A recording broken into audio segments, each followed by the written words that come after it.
یہ بتائیے کہ جیسے کہ انہوں نے بتایا مس ریڈلی نے کہ امریکہ کا ٹارچر جو ہے وہ بہت ورس رہا ہے، اور ہمیں بھی پتا چلا کہ عافیہ صدیقی پہ بہت ورس ٹارچر ہوا ہے.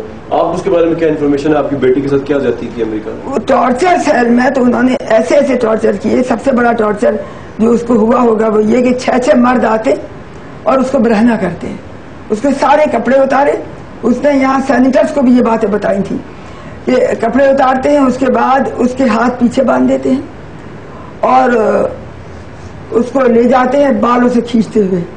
تصور آپ نہیں کر سکتے ان ظلموں کا جو اس کے اوپر ڈھائیں، اور کیریڈور میں لے جاتے ہیں اس کو اس طرح اور وہاں اس کی فلمیں بناتے ہیں.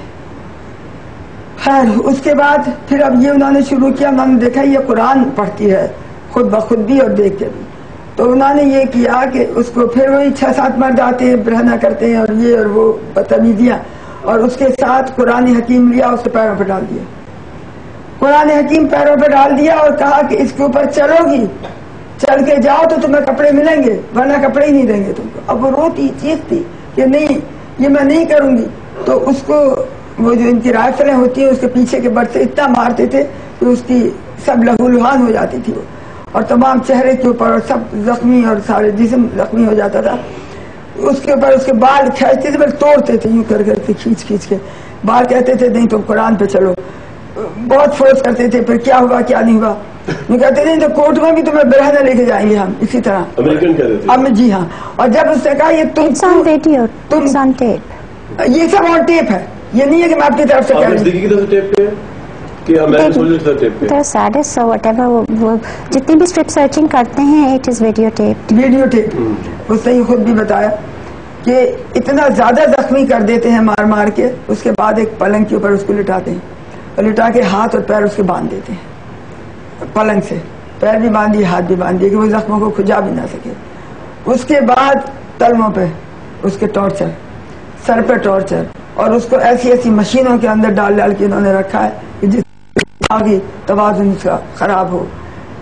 علاج کے بہانے اس کو ایسے ایسے انجیکشن وہ تڑپتی ہے روتی کہ یہ مجھے مت لگاؤ تو بے ہوش کر دیتی ہے، بے ہوش کرنے کے بعد لگاتے ہیں. ایسے ویسے ظلم کیا آپ کو. یہ ظلموں کی داستان اور یہ ہمارا پورے عالم اسلام اور یہ 57 یا 54 جو اسلامی مملکت ہیں یہ جو خاموش بیٹھی ہیں انہوں یہ جو جہنم میں اپنے محل بنا رہے ہیں. میں صاف کہتی ہوں فتوے میرے پاس موجود ہے کہ کوئی بھی مسلمان عورت کو کسی ایج کی ہو، جوان ہو یا بوڑھی ہو، وہ کسی بھی غیر مسلم کی قید میں ہو تو اس کو چھڑانا ہر مسلمان مرد عورت بچے عورت سب کے اوپر فرض عین ہے. انہوں نے یہ کہا ہے کہ اگر خانہ کعبہ ڈھا رہے ہوں لوگ، یعنی خانہ کعبہ کو مسمار کر رہے ہیں اور آپ اس کو چھٹانے کے لیے بھاگ رہے ہیں، اور آپ کو یہ اطلاع آتی ہے کہ کوئی مسلمان عورت کو غیر مسلموں نے قید میں لے لیا ہے تو آپ چھوڑ دیں خانہ کعبہ کو، ڈھانے دیں گرنے دیں، آپ فوراً اس کو چھٹانے جائیں. آپ کو معلوم ہے یہ ان مسلمانوں کے اوپر کتنا بڑا فرض ہے. اور یہی وجہ ہوگی چونکہ اللہ تعالیٰ تو جانتے ہیں نا کہ یہ ایک مسلمان عورت کے ساتھ ٹارچر کرتے ہیں ذلیل کتے. میں کہتی ہوں کتے بہت اچھے ہیں، یہ ایسا ٹارچر تو جانور بھی نہیں کرتے جو امریکنز نے کیا. ارے ایسا تو آپ اندازہ لگائیے اس ٹارچر کا کہ پلنگ سے لٹا دیا اور باندھ دیا، اور اس کے بعد 6 مردوں میں ہمارے یہاں تو آپ کو پتا ہے کہ مسلمانوں میں حجاب کا کتنا بڑا وہ ہے، اور اس کو آپ برہنہ کرتے ہیں سب کے سامنے 6 7 مرد، اور ہاتھ پیچھے باندھے یا جو فلمیں لیتے. کون سے مذہب نے اور کون سی دنیا نے آپ کو یہ الاؤ کیا کہ آپ ایک ملزم کے ساتھ یہ جب کیا ہے جبکہ اس کے اوپر کوئی جرم بھی عائد نہیں ہوا تھا، وہ ایک مجرم بھی نہیں تھی ان کے قانون سے، اور جرم کوئی نہیں ہے اس کے اوپر. جرم صاحب یہ ہے کہ نہ وہ ٹیررسٹ کا تو ہم نے آج تک الزام ہی نہیں لگایا، ٹیررسٹوں کا ہے. اچھا ڈاکٹر صاحب یہ بتائیے کہ یہ تو جو بات ہے اوبویسلی بڑی پینفل باتیں، لیکن کچھ کوشچن یہ بھی لوگوں کے ذہن میں ہے کہ کیا یہ پھر پاکستان کی گورنمنٹ نے امریکہ کے کہنے پہ ان کو افغانستان پہنچایا تھا؟ یہ کیا ہوا؟ مطلب کہ یہ ان کے ساتھ ایسا کیوں ہوا؟ شی از دا اونلی ون، ان کے ساتھ سب کچھ کیوں ہوا؟ ٹارچر بھی سہنا پڑا اور امریکہ میں ہو رہا ہے. اصل میں چیز یہ کہ she is not the only one. ہزاروں ہنڈریڈز نہیں تھاؤزنڈز پاکستان سے یمن سے اور دیگر مسلم ممالک سے. عافیہ جو ہے she is become the poster child for this torture and rendition. اس کی شاید ایجوکیشن، اس کی شاید فیملی نے گیو اپ نہیں کیا،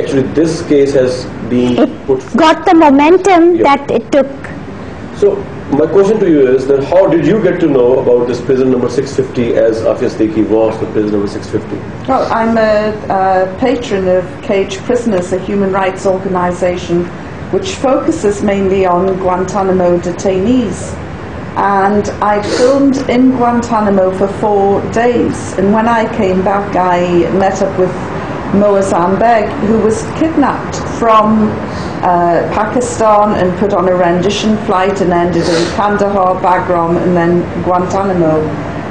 And I told him the terrible things that we had seen in Guantanamo, and he said, forget Guantanamo, there is a place that is even more dark, more deadly, more sinister, and that is Bagram. And he said, I saw 2 men being beaten to death in Bagram, being tortured to death. And he said, and even now I wake up to hear a woman screaming. He said, every night a woman was screaming while I was held in Bagram. And I doubted him. I'd heard this story before. He'd written about it in Enemy Combatant. And I said, look, don't you think the woman screaming was a tape recording, some mental torture to make you think your wife was next door? He said, well, when I got to Guantanamo, the other detainees said that they had also heard the woman screaming and some of them had seen her. I then investigated more and discovered that the identity of this woman was prisoner 650. And she was Aafia Siddiqui. Well, I investigated and looked and checked, and in the end we had to come to the conclusion that yes, 650 is Aafia Siddiqui. I couldn't believe that the American administration would have sanctioned the kidnap, torture and rendition of Aafia Siddiqui. And let's not forget, when we talk about Aafia Siddiqui, we talk Aafia Siddiqui plus 3, her children. And then in the midst of all of this, Aafia Siddiqui appears in a story which could only have come from a Hollywood plot. You know, this is the iconic picture. This is how she was found. That picture was shown to me by the governor of Ghazni with a series of pictures of her taken. And what shocked me, I thought, and a lot of people around the world saw this picture and thought this is what she looked like after she had been shot. But actually, that is what she looked like before. She was shot in a police cell in Ghazni police station, and we've got some images to show you which show all the gunfire that the Americans fired off. There were more than 12 American soldiers crammed in this cell, and behind the dividing curtain was Aafia. And she heard all this commotion and got up to see what was going on. I don't even think she got near the curtain. The soldiers saw somebody moving and panicked and shot her. Now what the Americans are wanting us to believe, again, how stupid do they think the Pakistan media are? They want us to believe that she sprang from behind the curtain, seized this semi-automatic rifle and fired it off. In a room crowded with soldiers, this highly trained Al-Qaeda fanatic managed to fire off a gun and miss. If she'd swung a catch, she would have hit 4 soldiers immediately. The room was jammed with them. And we have the head of the counter-terrorism unit, a man called Abdul Qadir, telling me she never touched the gun.